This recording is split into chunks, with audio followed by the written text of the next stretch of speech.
Good morning. Here you will find the midterm exam for Mrs. Walsh's midterm exam. You're going to go ahead and click and write your name,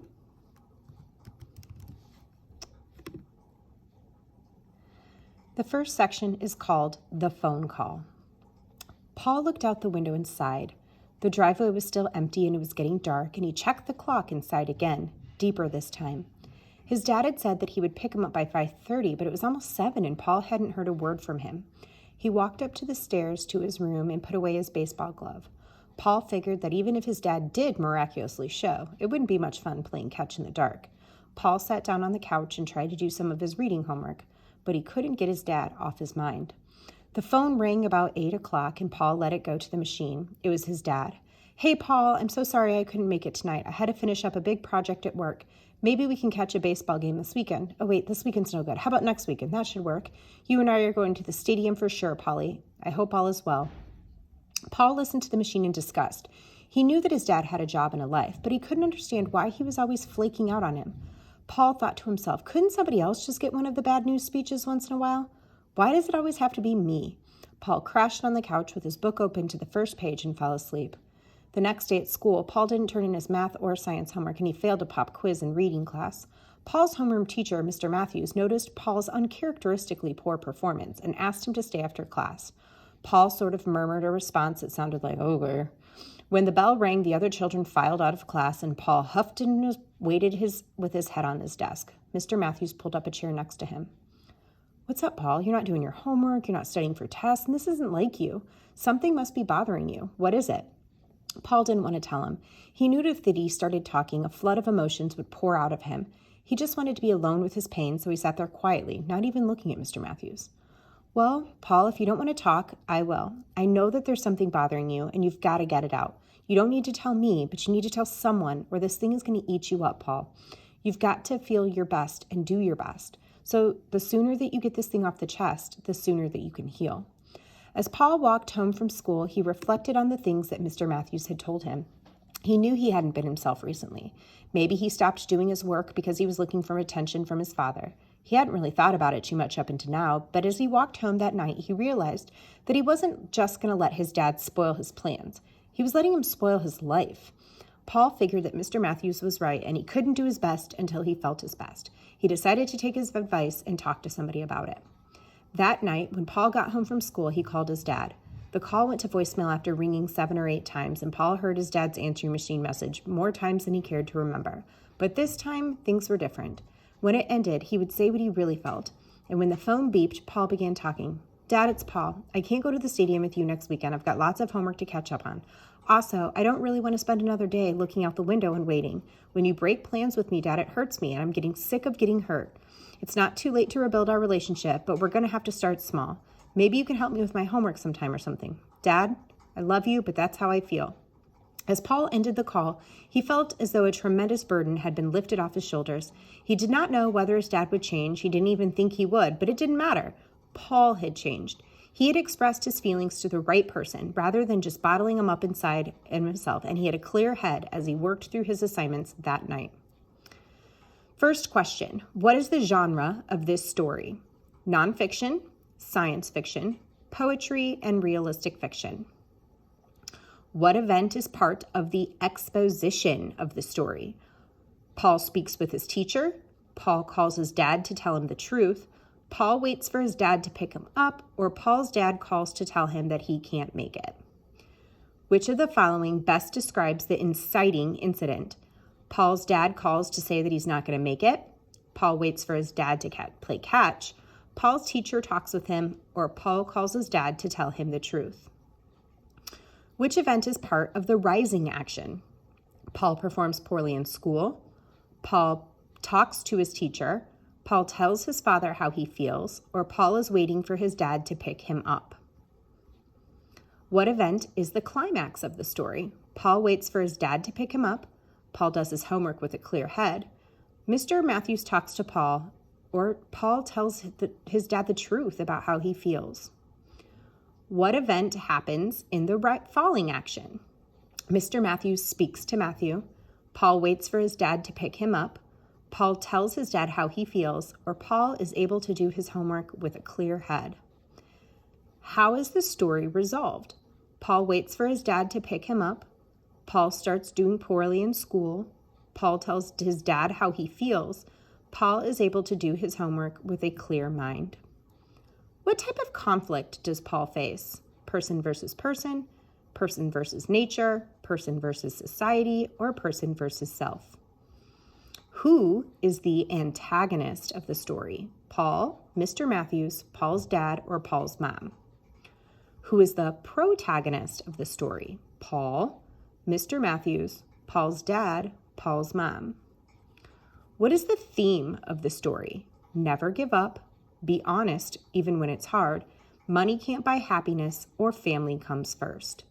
All right, in order to go to the next section, I just have to mark an answer.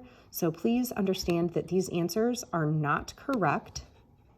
I'm just marking an answer so that I can move on to the next section. At any time, you can always pause this video so that you can go back to a question, listen to it, reread, so forth and so forth. All right, so we just have a few more to mark, and then we'll be able to move on to the next section.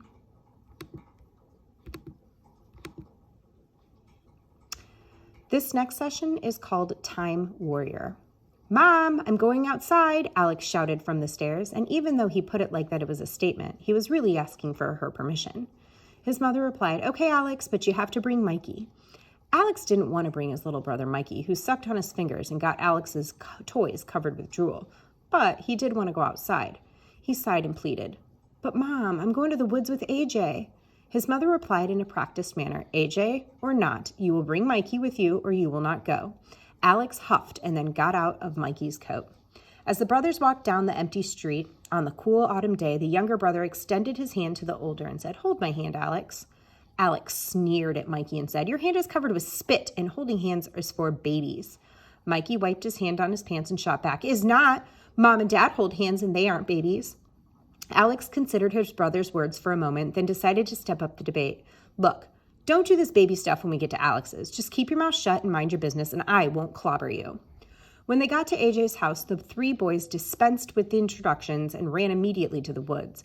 AJ carried a thin stick as though it was a sword, and he swiped off the top of weeds as they ran through the trails. Alex held a stick as though it was a machine gun and shot imaginary round after round deep into the woods with great bravado.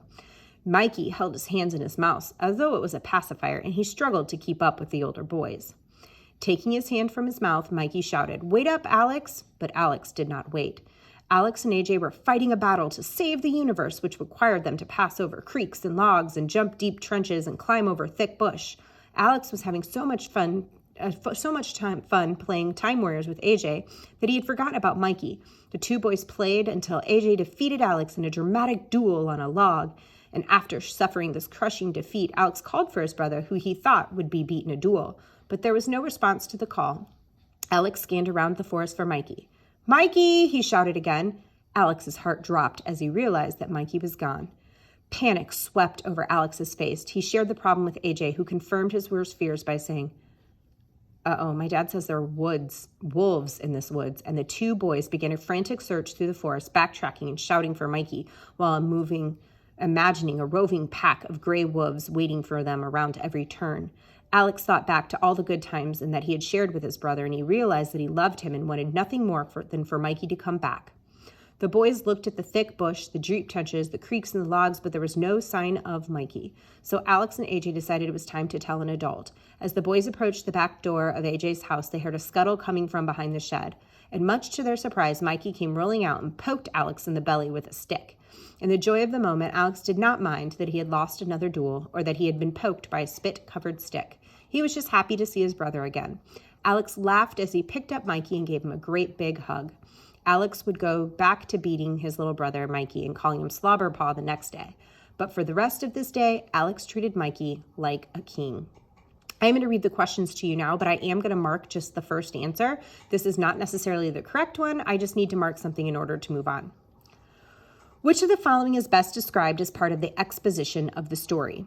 Alex tells Mom that he's going outside. Alex realizes that he lost Mikey. Alex loses a duel to AJ, or Alex goes back to being mean to Mikey. Which of the following is best described as the inciting incident of the story? Mikey loses Alex in the woods, Alex loses a duel to AJ, Mom makes Alex take Mikey with him, or all three boys run into the woods. Which of the following is best described as the rising action of the story? Mikey struggles to keep up with Alex, Alex and AJ look for Mikey, Mikey pokes Alex with a stick, or Alex goes back to being mean to Mikey. Which of the following is best described as the climax of the story? Mikey pokes Alex with a stick, Alex realizes that he lost Mikey, Alex goes back to being mean to Mikey, Mom makes Alex take Mikey with him. Which of the following is best described as part of the falling action of the story? Mom makes Alex take Mikey with him, Alex and AJ look for Mikey, Mikey struggles to keep up with Alex, or Alex loses a duel to AJ. Which of the following best describes as part of the resolution of the story? Alex loses a duel to AJ, Alex and AJ look for Mikey, Mom makes Alex take Mikey with him, Alex is nice to Mikey for the rest of the day. Alex does not want to take his brother with him. What type of conflict is this? Hint, the rule is that he needs to take his brother. Person versus nature, person versus person, person versus self, or person versus society. What type of character is Alex? Flat, static, dynamic, or minor? What type of character is AJ? Flat, antagonist, dynamic, protagonist? What is the theme of this story? Home is where your heart is. You don't know what you have until you lose it. Money can't buy happiness. Be true to who you are. This next section is entitled Blaine. Blaine opened up the present and began pouting. He screamed in a high-pitched voice, "This is Captain Thunder! I wanted Captain Lightning!" His mother looked at him with dismay and handed him another present, which he greedily opened. "Why did you get me a red hat? You know I like blue more," Blaine whined as he threw the hat across the room. His mother straightened her expression and squinted at him. Earlier, she had hoped to take some pictures of this moment, but by now she had put away her camera. She sighed and handed him one last present in hopes that this year wouldn't be a total bust. Blaine huffed and opened it. "A Game Box 4000? Wow! Where's the Game Box 5000 I asked for?" His mother could not bear his ingratitude no longer. The next time that Blaine returned from his father's house, he was shocked to find that all of these toys and gifts, along with many other things, had been generously donated to needy children. Once again, I'm going to choose one answer. It is not necessarily the right one, just doing it so that I can move on. What is the theme of the story? Reading books is not a substitute for real life. Never give up. Be thankful for the things you receive, or it is sometimes, if something sounds too good to be true, it probably is. What sentence best supports this theme? His mother straightened her expression and squinted at him. The next time that Blaine returned from his father's house, he was shocked to find that all of the toys and gifts, along with many of other things, had been generously donated to needy children. His mother looked up at him with dismay and handed him another present, which he greedily opened, or none of the above. Untitled section. A persuasive essay must have 5 paragraphs. True or false? In what part of a persuasive essay do you discuss the opposite side of the argument?